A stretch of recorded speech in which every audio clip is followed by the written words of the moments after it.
the Starfleet life with the USS Dauntless. Are you brave enough to be a Starfleet officer?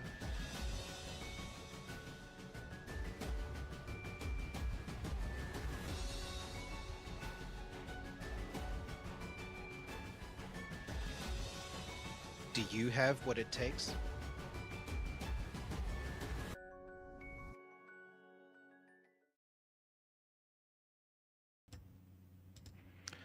Greetings. I am Admiral Swart, Commanding Officer of the USS Dauntless, and this is the briefing with the Admiral for Stardate -25 1192.1.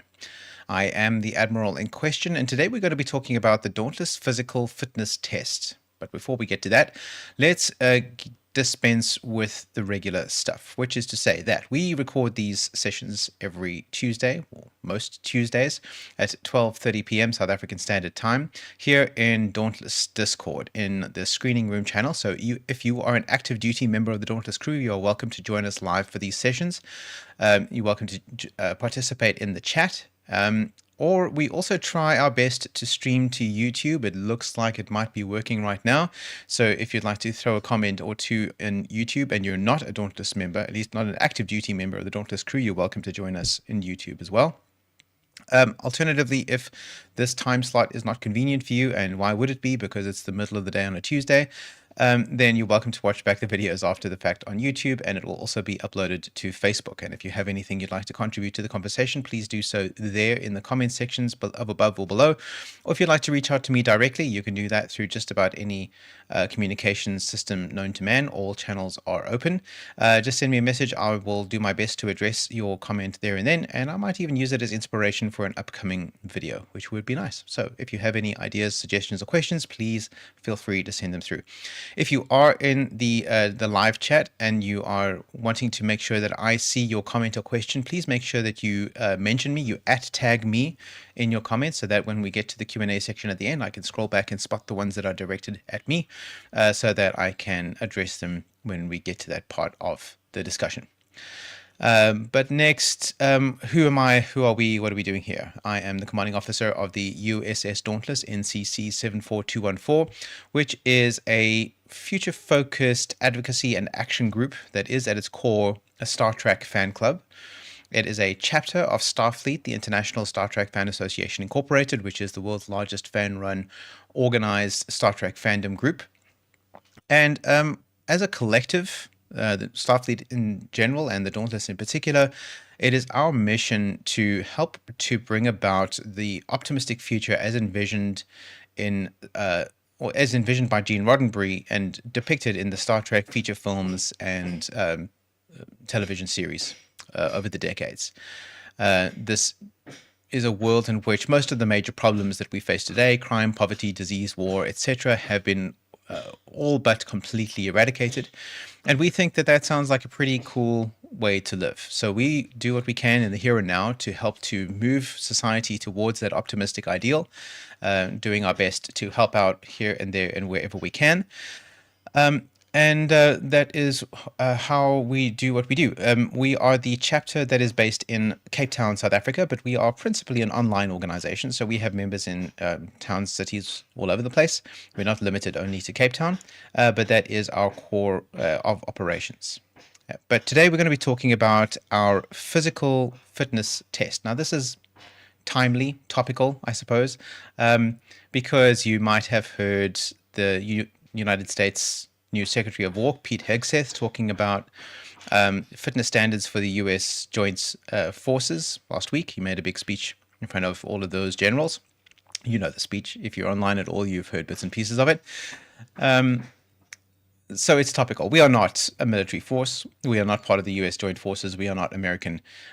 We are something completely different. But we do have fitness standards. And the fitness standards that we have are linked to those of some of the United States military. So this is a good time to talk about that. It also just so happens that another member of our crew, Commander Patterson, completed her physical fitness test this past weekend, which is a rarer occurrence than it ought to be, but it's still a notable achievement. So for two reasons, this is a topical thing, it's top of mind, and it wouldn't hurt to give it a discussion today. So what are we talking about when we talk about the physical fitness test? Now, this relates to our concept of mission readiness, which is our ideology, our program, our philosophy of continuous self-improvement on trying to become the best possible versions of ourself along three axes, and that is the physical, the psychological, cognitive, mental, and emotional or social, relational, that kind of thing.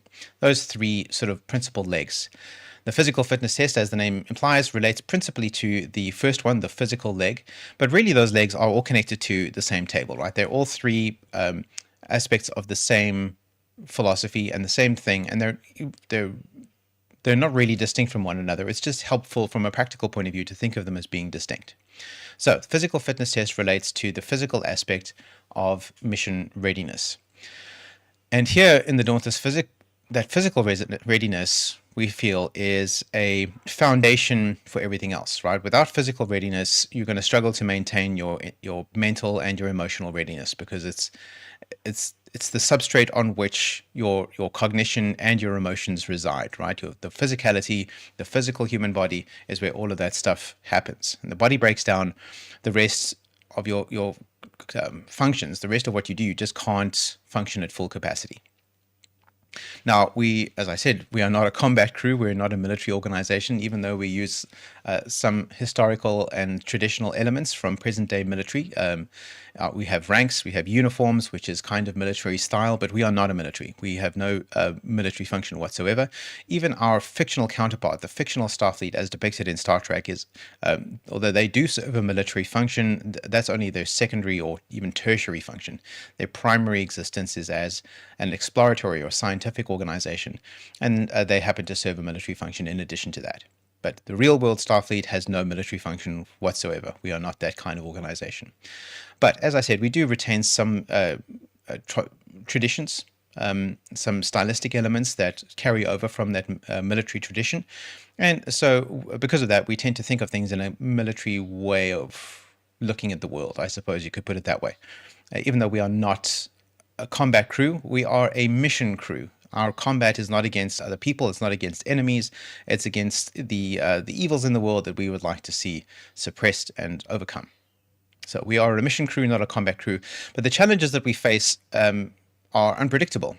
And we are likely on mission to experience things like long days in the field, carrying heavy equipment, dealing with emergencies from time to time, and even unexpected exertion. And when I say long days in the field, I mean that could be literally in the field if we're out doing a hike or something like that, or it could be at a convention, spending long days on your feet.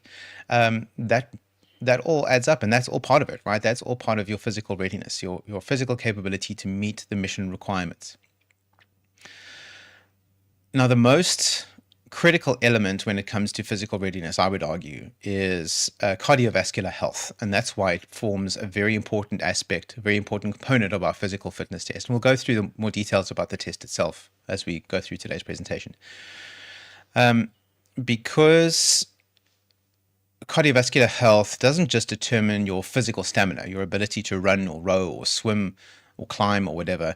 It has knock-on effects in just about every other aspect of your human experience, minute to minute, day to day, especially your cognitive health. So your aerobic fitness, which is your ability to transport oxygen through your blood to your organs, increases your cerebral blood flow. So that is blood to your brain. Your brain is a very oxygen hungry and a very blood hungry organ, and it needs a lot of those things to function. And the more air it has, the better it functions. So your ability to transport air to your brain means that your brain works better.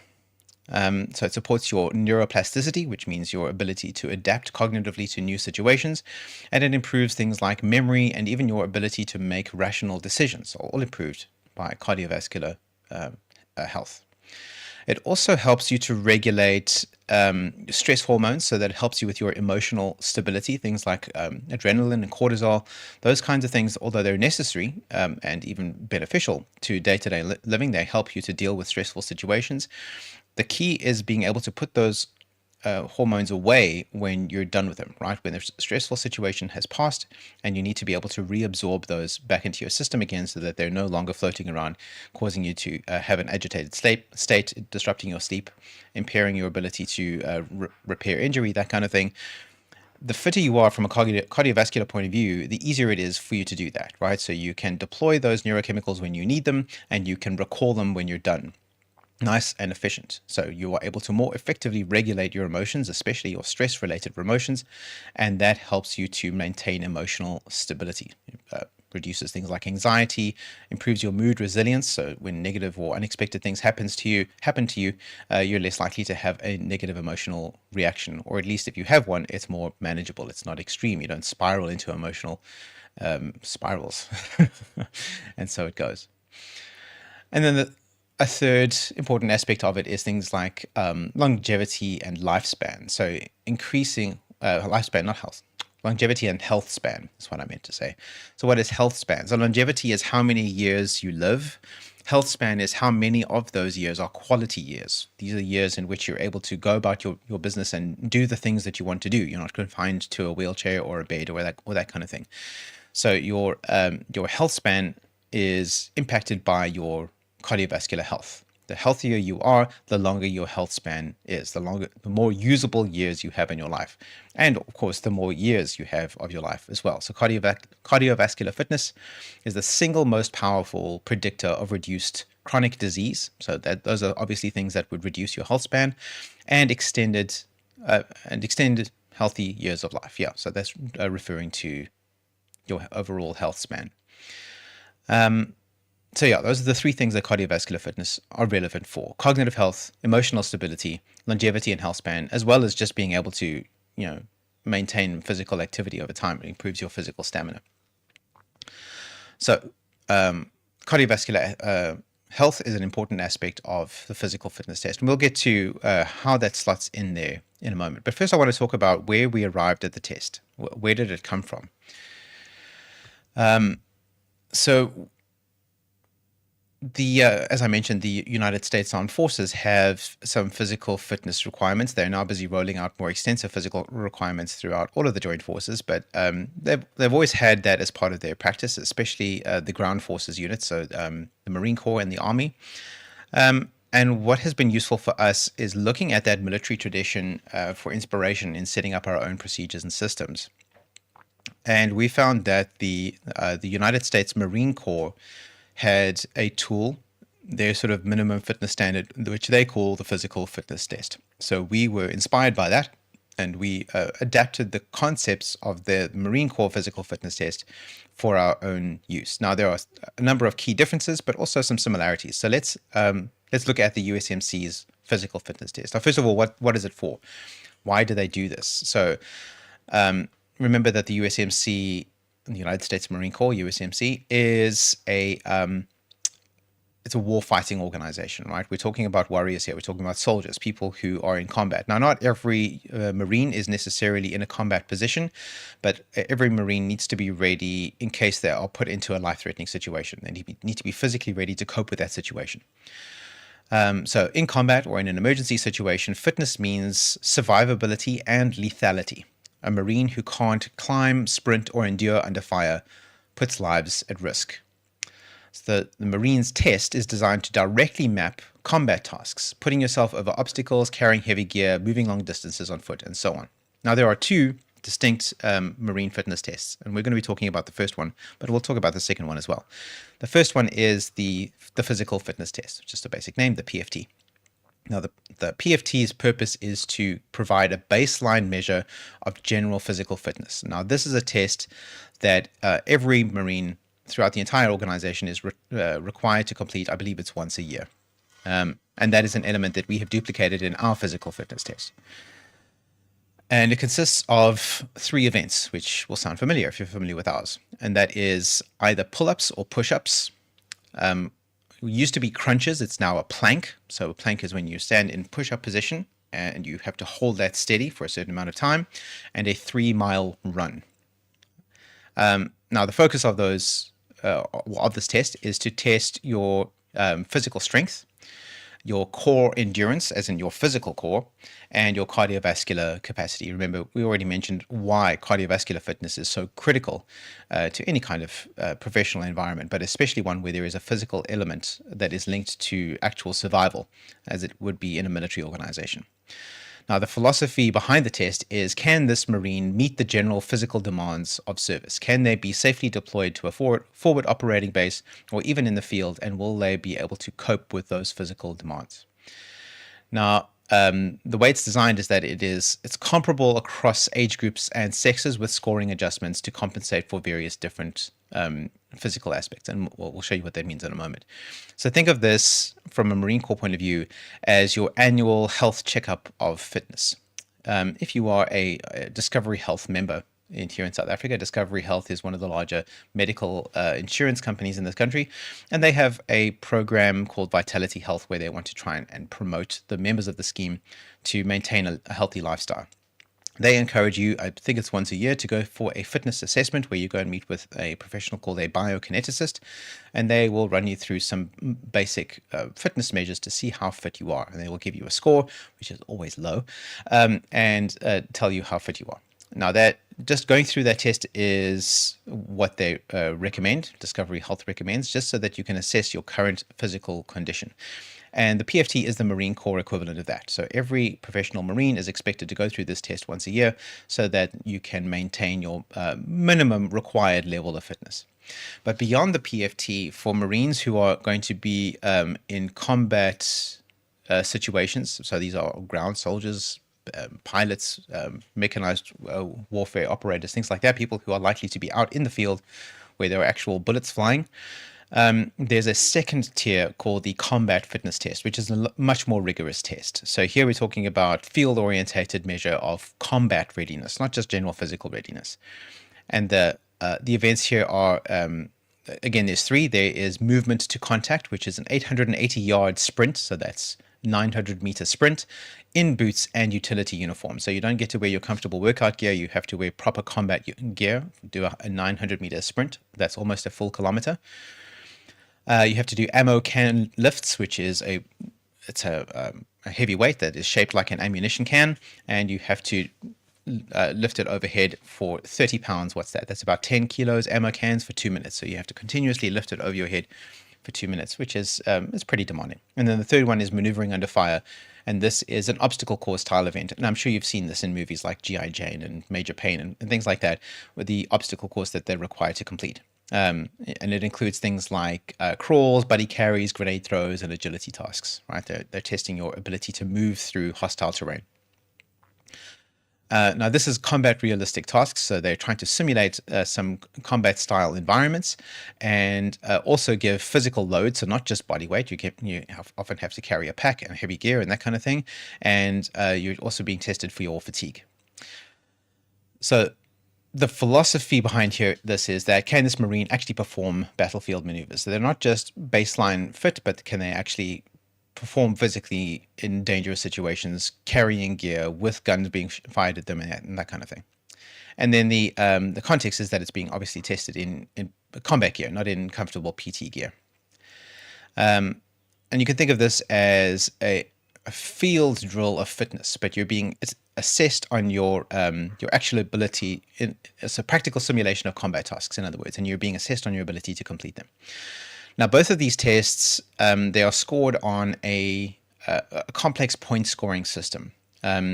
So back in the PFT, if you complete the correct number of pull-ups, then you score 100 points. If you do the maximum number of push-ups, you get actually less points, because push-ups are less physically demanding than pull-ups. So you can score, I think it's a maximum of 70 points by doing the maximum number of push-ups instead of pull-ups. And the plank you hold for a certain amount of time, and your 3-mile run, depending on how much time it is, you'll score a certain number of points. And you have to have accumulated enough points across all 3 events in order to pass the physical fitness test. Now, in the Dauntless, we have simplified that significantly. So we have a similar set of 3 events, but with us, it's just a pass-fail. You have a minimum requirement, and if you pass the minimum requirement, you've passed. No points involved. Nice and simple. All right.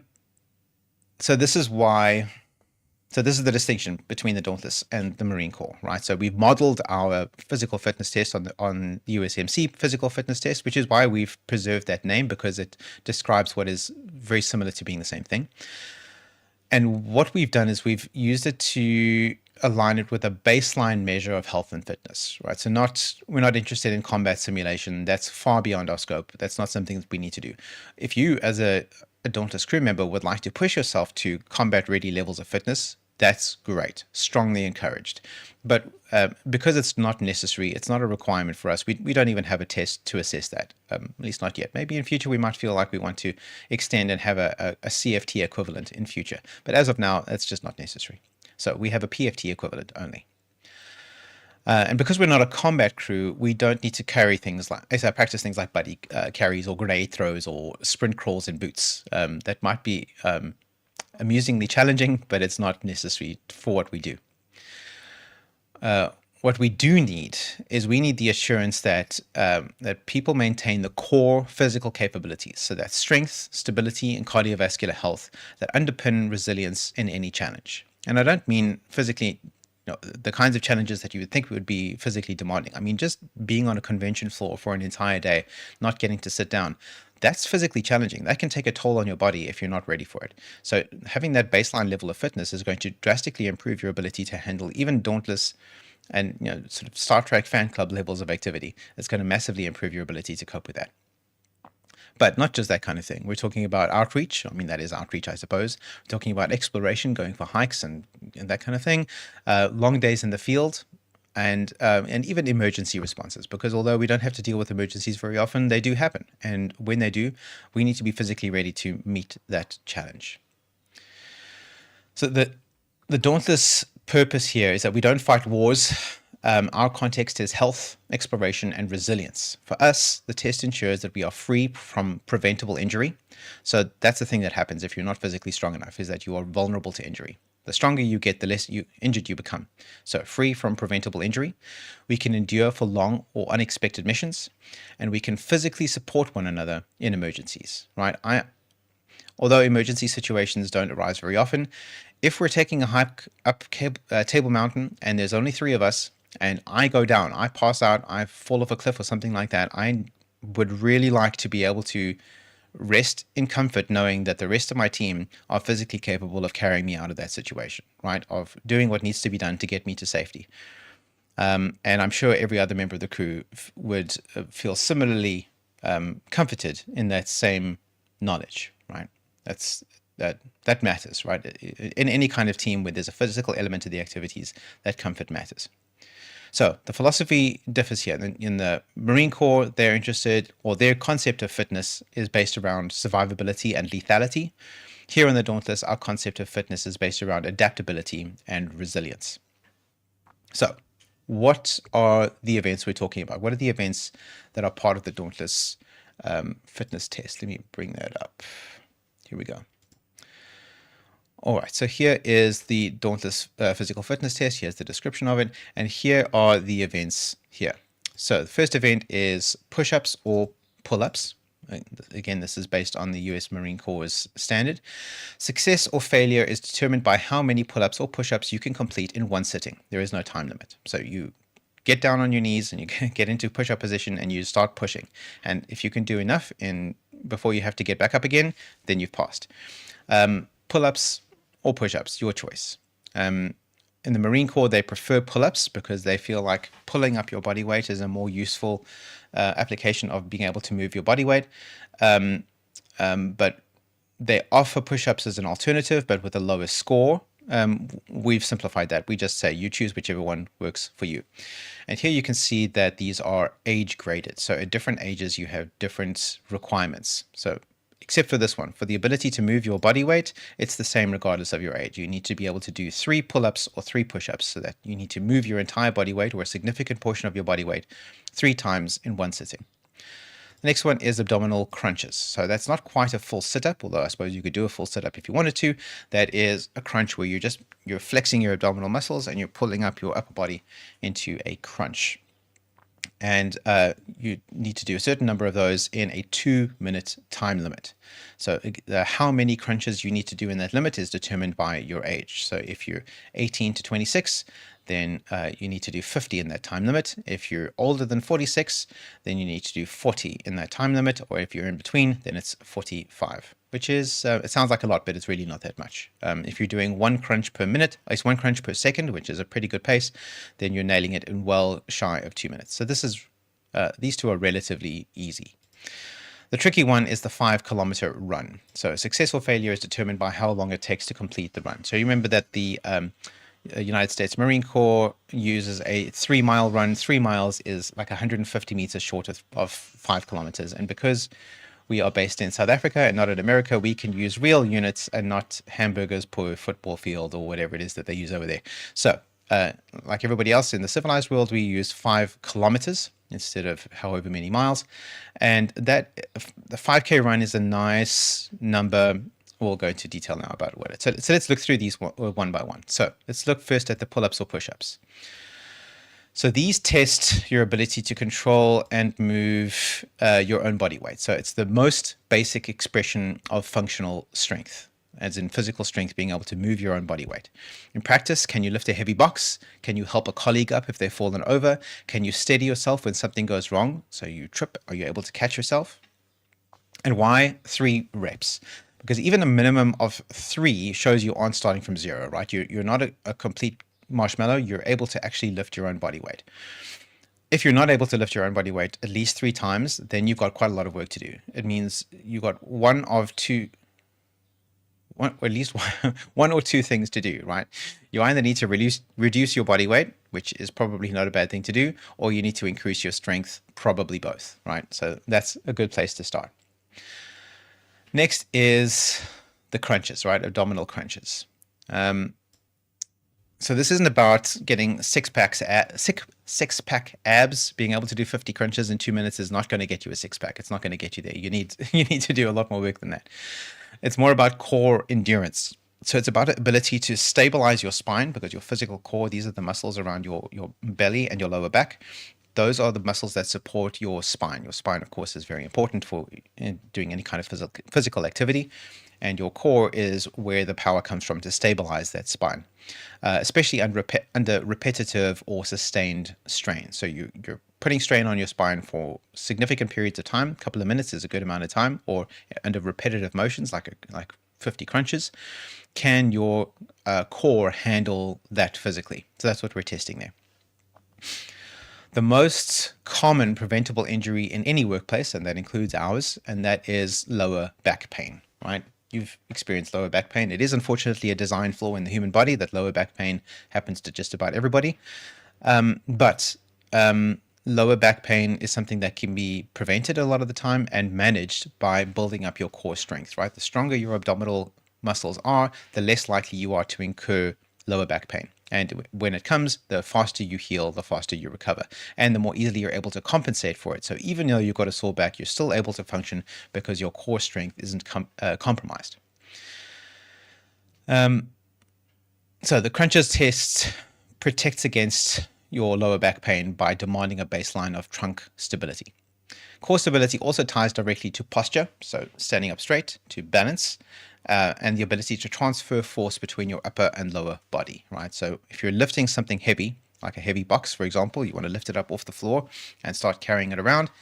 It's not just about your arm strength or your ability to physically lift that thing. You need to be able to stabilize it all the way up. You need to be able to shift your center of gravity from low at the bottom of the lift to high at the top of the lift and maintain that stability. And a lot of that strength comes from your core.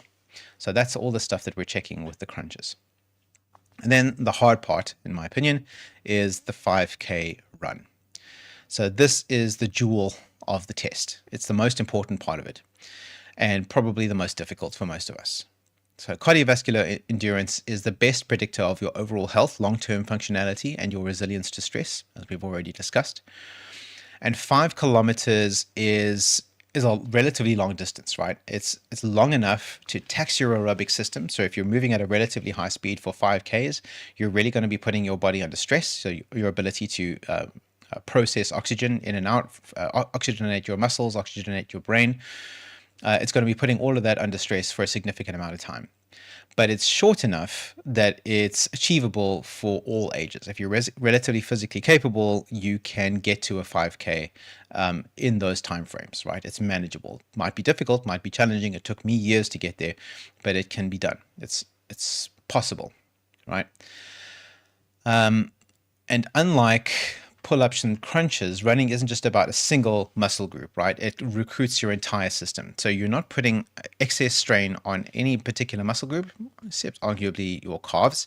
But it's really about your heart, your lungs, your circulatory system, your metabolism. They all come under stress because it's about distributing your chemical resources to where they're needed.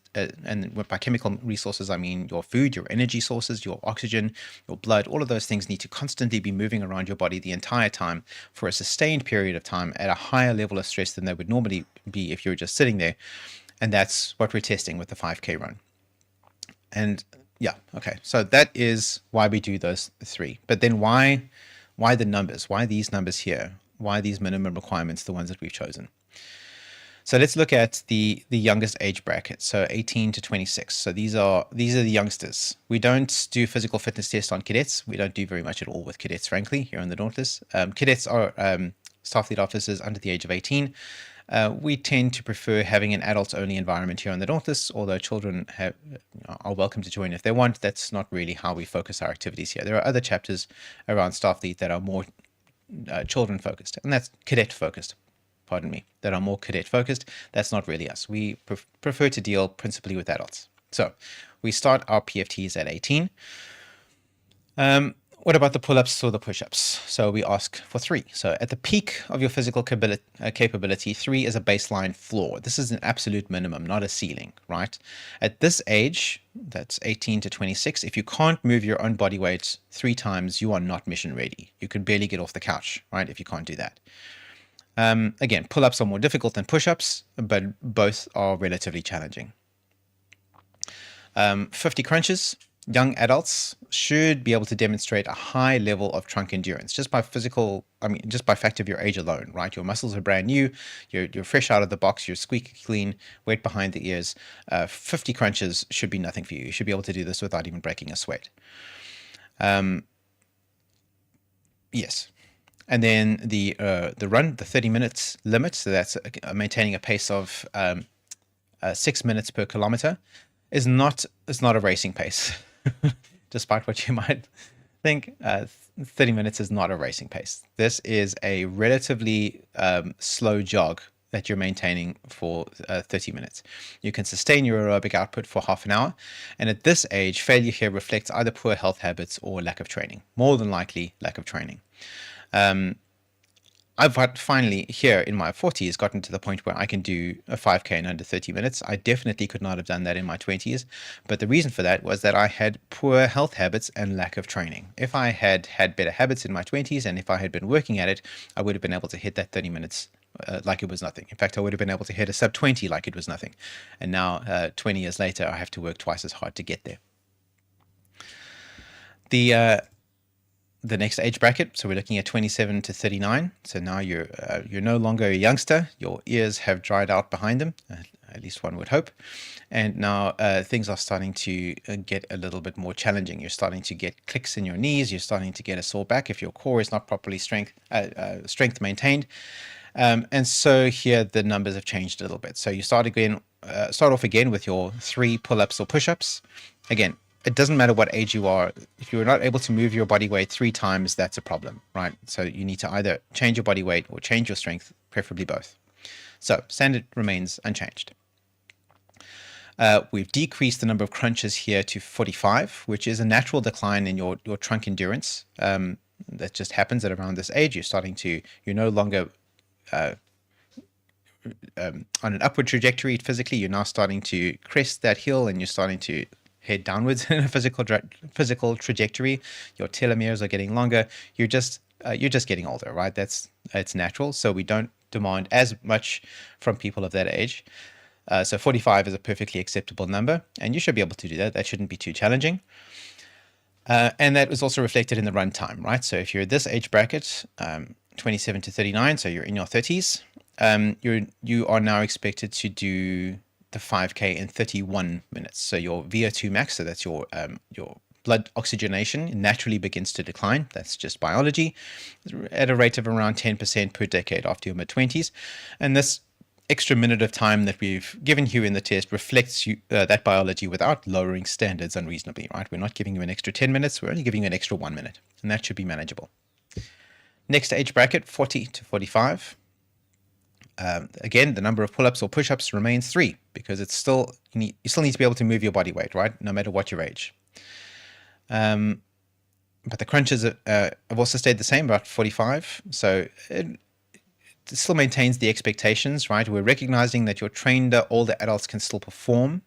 And there's not that much difference between your mid-30s and mid-40s when it comes to your core strength, right? Even though it is gradually declining, if you need a little bit of extra training to hit that when you're 43, so be it, but it still should be achievable. But your run time has been increased. You now have another extra minute. This is a modest increase, again, recognizing that your aerobic decline is happening, but it's not that different. You should still be able to maintain a purposeful jog for 32 minutes to get you to that 5K. And then the oldest age bracket, which is 46 plus. And again, still 3 pull-ups or push-ups, because your body weight is your body weight, and that's just how that is. It's an independence marker. So at any age, being able to push or pull your body weight prevents frailty, right? So this becomes a really big, important thing once you get to your 60s, 70s, 80s, and beyond, is your ability to move your body weight. That becomes a major predictor of your survivability. So that remains the same. Crunches have decreased now to 40, which acknowledges the accelerated core endurance loss later in life. But 40 and 50, that's not that big a difference, right? You should still be able to do that. And your run has now extended a little bit down to 35 minutes, and that is 7 minutes per kilometer, which is still a respectable pace, but you get a little bit more leeway for having that lowered VO2 max and your slightly reduced natural endurance. It's not that people over that age can't do this. It's just we have to work a little bit hard to get the numbers than we would have had to in our 20s. So that's what we're looking at there. So let's compare the scoring systems between the Marine Corps PFT and the Dauntless PFT, just for context, right? So the Marine Corps PFT, we can pull this off, we're done here. There we go. The Marine Corps PFT, again, has a score of 0 to 300 points. If you hit your pull-ups, preferably pull-ups, that gets you to 100 points. So that if you hit your 23 reps max, so 3 pull-ups is the minimum in the Marine PFT, 23 is the maximum, right? And if you hit 23 pull-ups, you score 100 points for your pull-ups. In push-ups, this is a substitute option. If you feel like you can't do that many pull-ups, you could do push-ups instead, but you can only score a maximum of 70 points on push-ups. Then instead of crunches, they used to use crunches for the Marine Corps PFT, but they recently switched to planks. We might do the same. When it comes time to review our PFT standards, we might emulate the USMC standards. So they've now use a plank, which is, again, holding yourself in push-up position for a sustained period of time. So the 10-minute plank, correction, 1 minute and 10 seconds is the minimum. You need to be able to hold it for that amount of time. And if you can hold it for 3 minutes and 45 seconds, that scores you 100 points. It doesn't sound like that long, but it's actually really difficult to maintain a full plank for that amount of time. So 3 minutes 45 is a respectable amount of time to hold the plank. So that scores you 100 points. And then the 3-mile run, which again is just shy of 5 kilometers, you're expected to do or at least you get a maximum score of 18 minutes for men or 21 minutes for women, because women just have a slightly lower VO2 max than men, graded by age. There's a minimum requirement, which is pretty much the same as our passing requirement, which is sort of 30 to 35 minutes, roughly in that neighborhood. I didn't write it down in my notes here. That was my mistake. But yeah, if you're doing it in less than, if you're taking longer than 35 minutes to do a 3-mile run, then you will not pass the test at all. But the minimum amount of time, like the best possible score, is 18 minutes for men or 21 minutes for women, and then you score 100 points. You accumulate your points over all 3 events, and then you have your total score determines whether you pass or fail. So they have a more kind of granular, more fine-grained assessment of your general fitness. They can get a more accurate picture of what each Marine's physical capabilities are than we can, and that's fine. We don't need to have that accurate a picture of each of our fitness levels. It also incentivizes Marines to exceed their minimums, right? So they have the option to not just hit the minimum, they can keep on going past that and get an even better score. And they can also, those high or low scores can also be taken into account when it comes to career progression, right? So the higher their fitness scores, that is factored in when it comes time for promotion. Which is cool. We don't do that here, but it would be nice to do. What we will do is we will take into account if somebody has completed their physical fitness test, but again, that's a pass-fail. We're not taking the actual score into account because it's not a mandatory gateway test like it is for the Marines. So the philosophy there is that the fitness is measured as a spectrum and excellence is rewarded. Here in the Dauntless, our system is much simpler than that. So again, we have a pass-fail system. If you just have to hit your 3 minimum pull-ups or push-ups. That's it. If you hit the 3, you've got it. Your crunches, depending on your age, you're aiming for either 40 or 50 in 2 minutes, and that's it. You just hit your minimum and you're good. You can keep going if you want, but you don't get any extra credit for doing extra. And your 5K run, again, depending on your age, is between 30 minutes and 35 minutes. And you just have to hit that minimum and you're good. If you do your 5K run in 16 minutes, which is pretty close to the world record, we will congratulate you, we will pat you on the back, we'll post your score on social media, but you don't get any extra credit towards your next rank promotion. At least not yet. Maybe someday we'll look at including that. But as of now, that's not what we're doing. So the purpose here is that we have a simple and inclusive baseline readiness check. Right? It ensures that every crew member can meet the minimum resilience standards. We don't have to have extra shifting of goalposts. We just have a minimum standard that applies to everybody. And it's not tied to promotion or career advancement. Just having passed the minimum is what's tied, but it's aspirational, right? It's not a requirement. It's not something you have to do. It just can count towards us thinking positively of you, which will then lead us to be more likely to grant you promotions in future. So the philosophy there is fitness as a readiness threshold. So the focus is on health and resilience and adaptability. Key difference there, of course, being that the USMC scoring provides differentiation and drives competition between Marines, whereas the Dauntless, our pass-fail sets a baseline, ensuring that nobody falls below the line while keeping standards achievable for all. So why isn't it tougher? Why isn't it more difficult than it is? Why are our baseline standards so low? Like 3 push-ups is basically nothing. Why we set it there? So the Marines demanded elite numbers, those 23 pull-ups, the sub 18-minute runs, and so on, because for them, physical fitness is a moment-to-moment survival requirement, right? They need to be able to hit that run or else they could die. Now, although longevity and survivability is one of our long-term goals, we're unlikely to be in situations where that the line between survival and not survival is so fine, right? Our missions aren't combat. Our missions require things like resilience in civilian, scientific, and outreach contexts, right? We're not war fighters. We're not in life or death situations, at least not of that nature. So that standard of fitness is not as crucial for us. A standard of fitness matters in terms of our overall well-being, but not in terms of our moment-to-moment survival, the way it would be for a war-fighting organization. So the thresholds for us are calibrated to be achievable but meaningful across ages, adapted for age, inclusive but protective, right? We want to make sure that everybody has the opportunity and is able to reach those goals, but it's not too easy, right? It needs to be something that you need to push for, right? Once you get to the goal, you've actually achieved something, right? You've made a difference in your life. So no one's left behind and no one is excused from that baseline readiness, right? You don't get to excuse your way through the PFT. You actually have to meet the standard. And it's focused on health, not on elite athleticism. That's a difficult word to say. I might have worded that poorly, right? So I might have made it sound that the physical fitness test on the Dauntless is mandatory, which it's not, right? The Marine Corps, it is, right? The USMC, not the SFMC. The Starfleet Marine Corps has no fitness standard. The United States Marine Corps does, and that is mandatory for all serving Marines. Our physical fitness test here on the Dauntless is not mandatory at all. It is optional and aspirational. We would strongly encourage everybody to push for it and to take the test. but it is not required, right? You don't need it to get through anything. You don't need it to even serve as chief medical officer, who's the person administering the test. You don't necessarily have to have completed the test. We might revise that policy in future, but as of now, that is not a requirement for anything.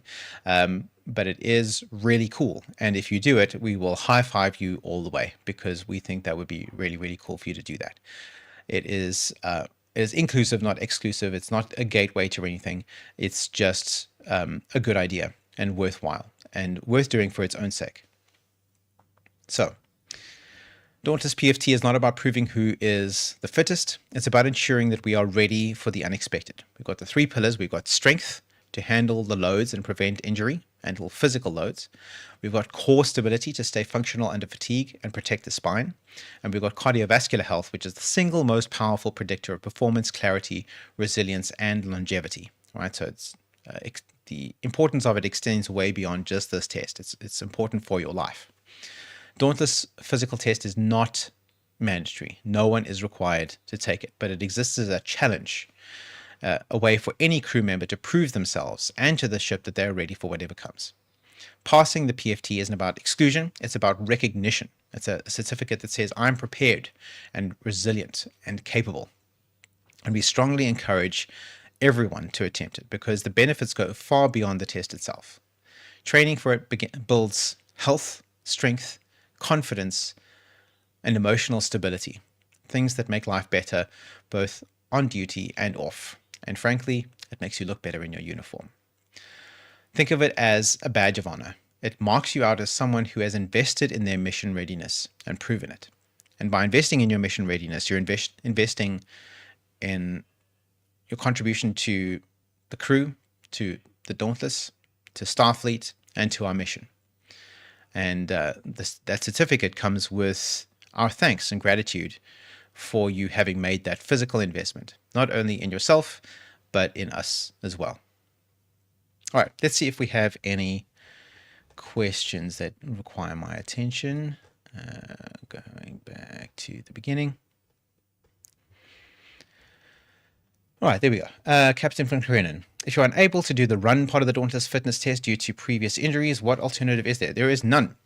Even if you have had some injuries, you should be able to push through those injuries and reach that basic fitness level. It might take you longer. It might require you to work harder on it, but it should be achievable. So that is the answer. It might not be the answer you were hoping for. Commander Shumali, nice cheekbones. Don't know if anyone's told you recently. Thank you for noticing. I have been in a cut the last couple of months, so I appreciate that. My body composition has been changing slightly. Also, it might be due to different lighting in this new situation. From Master Chief Kotza, what techniques can you recommend for posture correction? We tend to hunch a lot over things at work these days. I was actually reading a study recently about exactly that. There's this idea that we get tech neck, right? So we're hunched over our keyboards and we're hunched over our phones. And the hypothesis around that was that it was causing a postural issue with our necks tending to flex forwards. But long-term analysis has shown that actually it's not a recent phenomenon, right? That has happened the entire time. It's a thing that happens with the human neck that we tend to want to hunch forward just because our heads are so heavy, right? What I would suggest as a way of helping to mitigate that, especially if you get neck pain, which a lot of us do, is some kind of functional training that requires good posture, right? Martial arts, I'm always promoting martial arts. A lot of martial arts require you to maintain an upright stance, and it forces you to think about the muscles in your back and in your neck and holding your head up high. And the more time you spend training that, the more you think about it, the more you do it. Another good example of that is ballroom dancing. Ballroom dancing is all about the posture. It forces you to think about the way you hold your head and the way you hold your shoulders. And it's a great way of learning how to deal with that kind of thing. There are other tricks you can do, like getting orthopedic chairs and that kind of thing, and those help. But I think that functional training is probably the best bet long term, because then you're helping to manage your posture even when you're not sitting in your chair. All right, let's see. Okay, good. My yeoman also submitted a couple of questions while I was preparing, so I'm going to go through a couple of those and see how far we get. So the first one is, why don't we use the more complex scoring system like Marines? Why do we just have our pass-fail system instead of that 300-point system?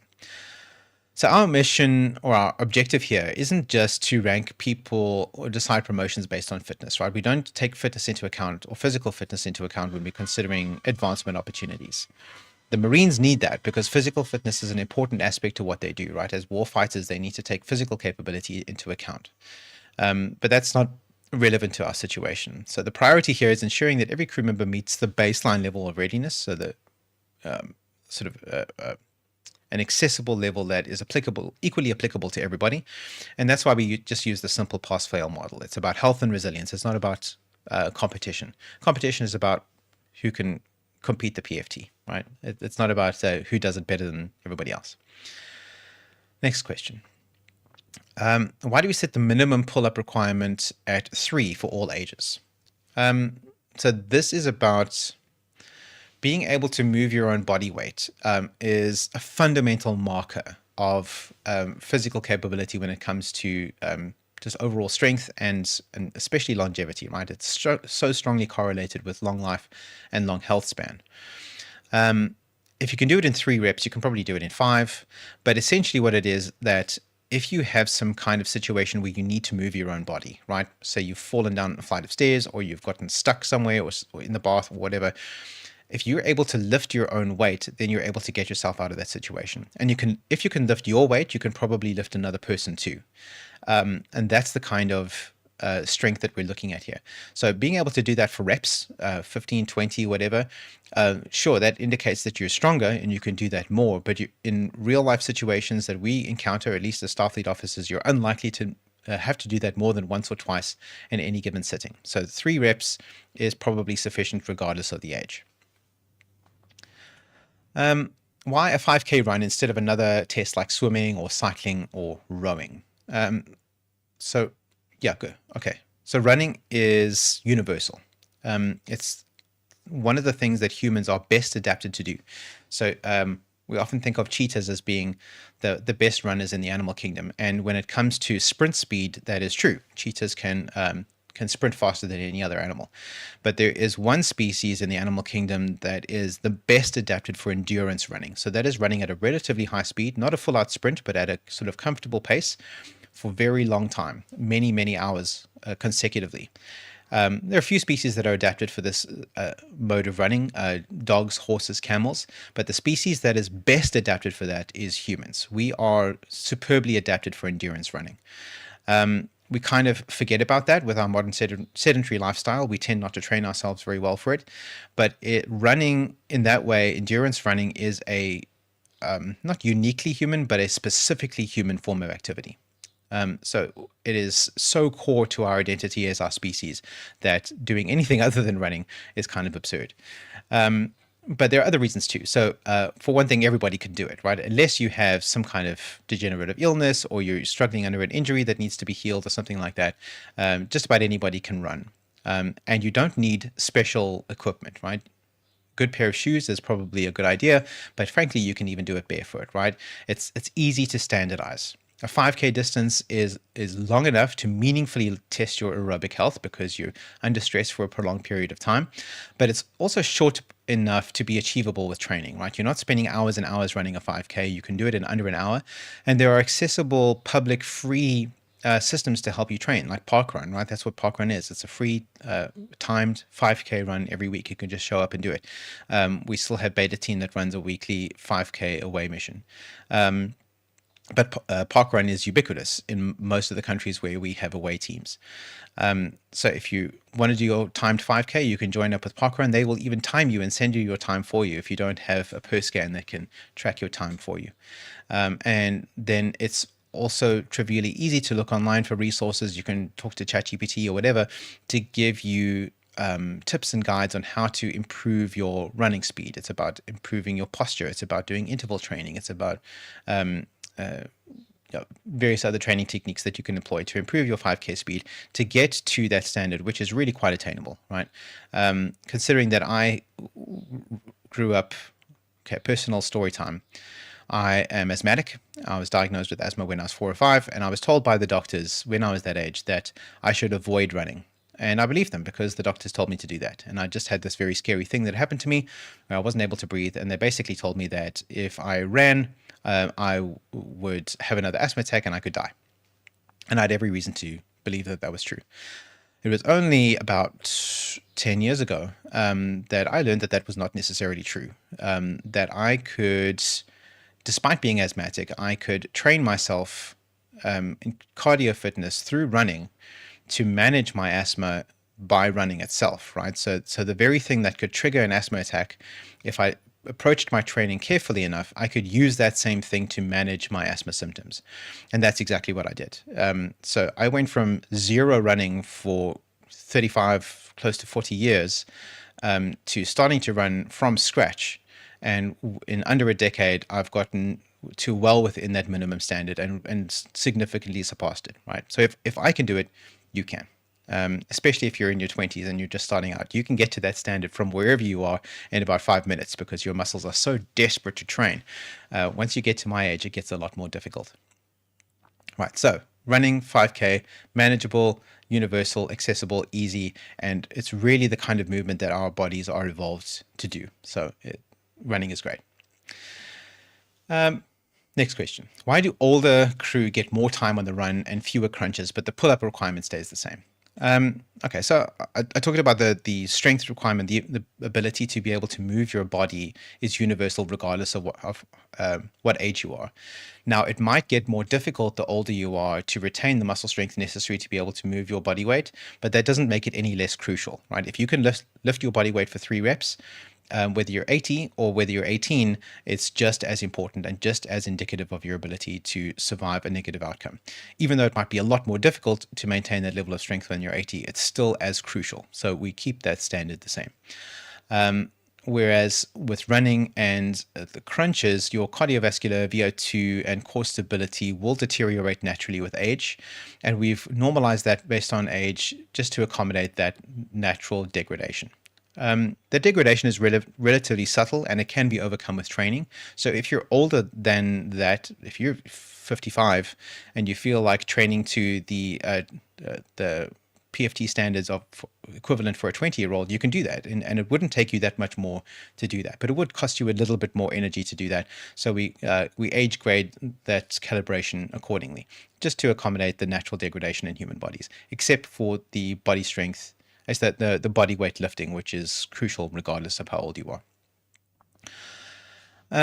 Next question, what happens if somebody doesn't pass the test? Nothing at all. So it's not mandatory, it's aspirational. Everybody is strongly encouraged to take the test, but there's no requirement to do so.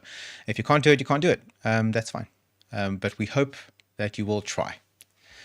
Let's see if we have any more questions from the chat. I'm not seeing any on either of the chats. So in that case, I leave you with this thought. The physical fitness test is not about requirements. It's about possibilities. It's a chance to prove yourself, what you're capable of, and to build the resilience that serves you in every part of your life. Strong body, steady mind, ready for whatever comes. Thank you. That is all for today. You are dismissed. Swart out.